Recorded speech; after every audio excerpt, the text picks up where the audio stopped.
So everyone has flaws and deficiencies because we're human beings, right? We have these flaws and deficiencies and we have to deal with them. We have to deal with them and hopefully fix them, repair them, make ourselves better people, better men, right? Well, see, but the problem is that now, as of late, there is this fashion, and it is a fashion of calling our flaws and deficiencies and our defects, to call them disorders. Now, I find this, on the one hand, just laughable, and on the other hand, deeply troubling. I watched this development, okay? I mean, when I was growing up in the 70s and 80s, that's when the word disorder first hit the scene.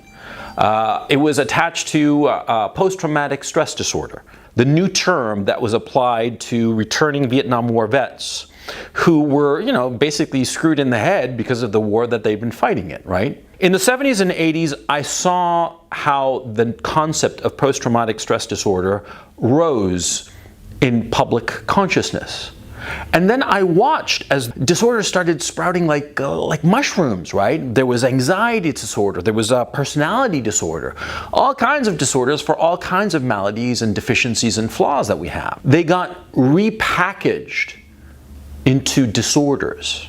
In the 70s, 80s, 90s, and then in the aughts, and now in the teens, I mean, everybody's got a disorder nowadays, right? Right. It's like the thing.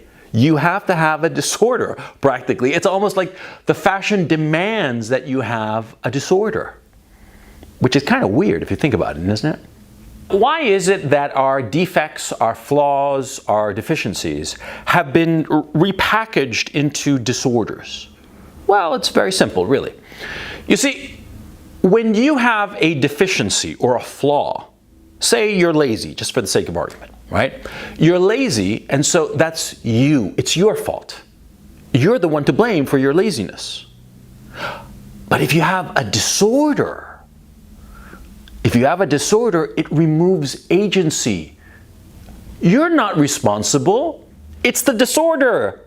The disorder did it. The disorder is responsible for you not, going to school and studying hard. The disorder is the reason that you're 500 pounds. The disorder is the reason that, you can't hold down a job. The disorder is the reason that you're too afraid to talk to girls. The disorder did it. The disorder is the one responsible. The disorder sort of like takes out our flaws, our defects, creates a nice little package and just puts it on the shelf, separate from us, and we're not responsible for it. So that is the first reason that everybody got in this bandwagon of disorders. The second issue that happens when you recategorize your flaws and defects as disorders is that it makes them chronic in terms of how you're going to fix them. See, and in a very real sense, it basically tells you, you don't have to fix it because it's a disorder, it's chronic, it's always going to be with you. So there's no incentive to change the behavior, to fix the flaw, fix the deficiency, fix the defect. It's just this chronic thing that, yeah, sure, you took it out of yourself and you put it on a little shelf, and it's always going to be on that shelf. It's always going to be there with you. It's going to be like this Siamese twin. All of your behavior, all through your life, is going to be affected by this disorder. And the third key issue, and I think actually the most pernicious of them all, is that it makes people feel special.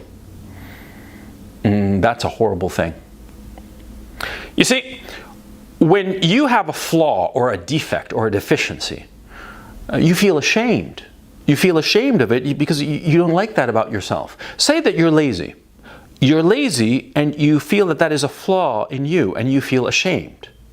But if you repackage it as a disorder, you can say that not only is it not you, it's the disorder that did it, and not only do you say that this is always going to be with you and so you don't need to really fix it. See, the very fact that it is a disorder can make you feel better than your peers. That is, by repackaging a deficiency, defect, flaw as a disorder, you no longer have to think of it as a negative. You can see it as a positive. This disorder makes you special, makes you unique, differentiates you from your peers, something that in the past would make people think less of you, now they treat you with kid gloves because you're in the grips of a disorder. You see? You see how pernicious that is? Because by removing it from you and creating it into a chronic condition that's always there by your side, always on the shelf there, you're not responsible. You never have to fix it. And rather than feel ashamed about it, you feel better about yourself because of it. And that's why I find the whole notion of disorder is just so distasteful and so really despicable. When you feel ashamed of a behavior that you indulge in, you feel ashamed, you feel bad about yourself, right? And what do you naturally try to do? You try to fix the situation. You try to not feel ashamed, because shame is a negative emotion, a very negative emotion, and something that none of us like to feel. And so we will go out of our way to fix a behavior or an attitude or a way of being that we are ashamed of and that other people disapprove of. But see, if everybody looks at your quote-unquote disorder not as a net negative, but as a positive, oh, poor you have a disorder, oh, hoo, hoo, then you don't have to do anything about it. And you can revel in the fact that you have a defect, that you have a deficiency, that you have a flaw. You can revel in it. Look at all these people, you know, these fat acceptance people. What are they doing? They are reveling in the fact that they are slothful pigs, because that's what they are. If you weigh over 220, 230 on the outside, and you know you're not lean like an athlete, then you're a fucking pig. You're an obese fuck who eats too goddamn much. You are in the grips of sloth. But if it's a disorder, oh well, poor thing, he's got a disorder. It foments the idea that you can be lesser, that you can be, you know, just stuck in a rut. And rather than being stuck in a rut and identifying yourself, your life as being in such, you can say, oh, I have a disorder. It's not my fault, and I'm not responsible. And oh, it even makes me special. Isn't that great? Fuck that noise, man. Fuck it. It's wrong. It's wrong to be that way, to identify your flaws, your defects, your deficiencies of character as disorders. To my way of thinking, my way of looking at the world, I would guess that the vast majority of the people who say that they have some disorder or other, they're lying. They're lying. They're lying through their teeth. They're using the excuse of having a disorder to avoid the hard work of changing for the better, because it is hard. Changing for the better, improving yourself, it's never easy. It's always hard. So if you say that you have a disorder, you have the perfect get out of jail free card. You have the perfect way of not improving yourself. You have the perfect way of excusing your despicable behavior. You have the perfect way of aggrandizing yourself by virtue of your flaws. Aggrandizing yourself, making yourself better, special, more important than other people by virtue of your defects, the defects that you make no effort whatsoever to fix. That's fucking despicable. It really is. There's no other way to look at it.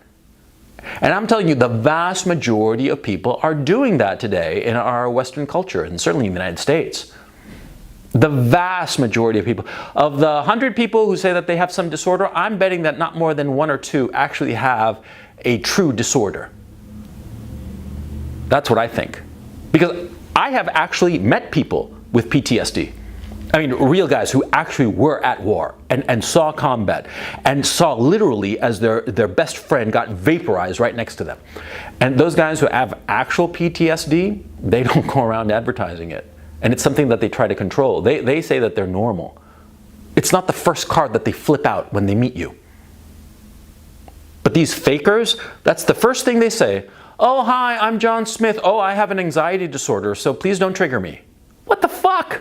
They're the ones who always flip out that card and they use it as the first card that they lay down on the table, the trump card to get out of any kind of responsibility for their actions. And it's low. It's fucking low.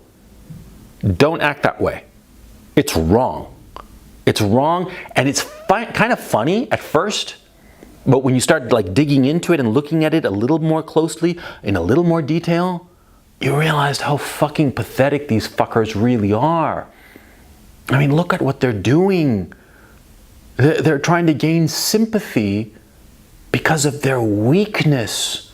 They're trying to feel special because of their weakness of character. Don't be like that. Don't be like that, because nobody's going to respect you. Nobody worthwhile will respect you. The losers, the fuck-ups, the nobodies, the nothings, they'll find your sob story all that great. Yeah, they'll say, oh yeah, poor thing, you have a disorder. Oh, ho, ho, yeah, come over here, let me give you a hug.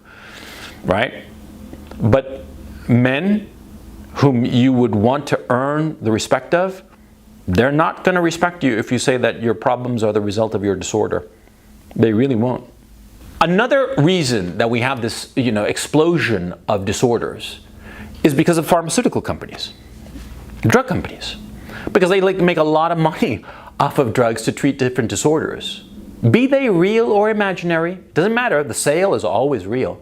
See, if people have disorders, especially chronic disorders, okay, these disorders that never have a fix, a drug company is going to be selling the prescription, filling out that script for years, for decades. And those little pills, those anti-anxiety disorder medication bullshit crap, right? $7 a pop or whatever the fuck it is, right? They're going to be making so much goddamn money, so they never want that gravy train to end. And so, of course, they send doctors to the Caribbean for these conferences. It's just an underhanded way of paying them off so that these doctors go back to their cities and prescribe more medication to their patients. And of course, the doctors want this because a patient with a chronic condition, what is he? He's a returning customer. A psychologist, a psychiatrist, he's going to have a steady source of income if he's got somebody with some disorder. A disorder that can never be fixed, and that the person is never really trying to fix because it's a disorder. It can't be fixed. You see? And I'm getting hot under the collar on this issue because I think it's one of the reasons that our society has become so goddamn weak. If you have no reason to improve yourself, if you have no incentive to be a better man, and on the contrary, you have a whole society that wants you to have a disorder. You have a whole medical profession, pharmaceutical companies, they all want you to have this disorder, this malady, this chronic malady that's not your fault and that you can never fix except with the pill, except with the treatment. And you'll be special because of it. Well, if we have a society like that, then the men become weak. And these weak men are not able to confront the challenges that our society is facing and will continue to face, because life is just a series of crises and problems to be solved. It's endless, and that's life, and to bitch and moan about it is stupid. Okay, we have a constant grind of problems and challenges that confront us, and we have to be up to the task. We have to be able to confront these challenges and best them, right? But if we are constantly told that we are weak, that we have this disorder and we can never fix this disorder, then it gives us no incentive to better ourselves. In my own life, as a 50-year-old man, I can say with absolute certainty that the defects and flaws that I have had in my character, and I still have, I have, if not fixed them, I've ameliorated them. And I've made every effort of will to do so.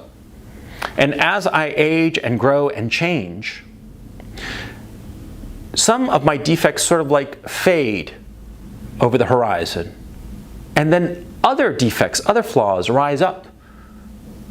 And it's a constant process of changing and evolving. And so I have to make this effort to improve, because if I don't improve, then my life is not going to be one of growth. It's going to be one of stagnation, of stasis. And stasis, stagnation, entropy, that leads to oblivion. You see, it's tempting to fall for the idea that all your flaws and defects are really the symptoms of some disorder. It's so tempting. See, temptation is like that. That's how temptation works. See, it's tempting, but it's ultimately self-destructive. And I'll explain why. If you decide that your flaws and defects and deficiencies are all the result of a disorder, even if it's, some doctor tells you this, which they'll tell you because you're paying them to tell you. Well, if some doctor tells you this, right, it'll give you the excuse to never fix yourself. It'll give you the excuse to be the same as you are forever and never grow and never change. And that ultimately is a road that leads to death. Perhaps not physical death. I mean, you're not going to die like tomorrow, but spiritual death. I don't know how to end this video. It's something that troubles me deeply because I think especially young people are they're such easy targets for this easy way out because they're young, because, they don't know any better. And I think it is an evil, evil thing that so many people have been convinced that they have disorders. Because they don't have disorders, okay? They're just afraid and ashamed of facing their deficiencies. So they find it easier to blame it on a disorder than to be brave, be strong, be a man, and face your demons and defects and flaws and deficiencies. Face them like a man, look them in the eye, and fix them.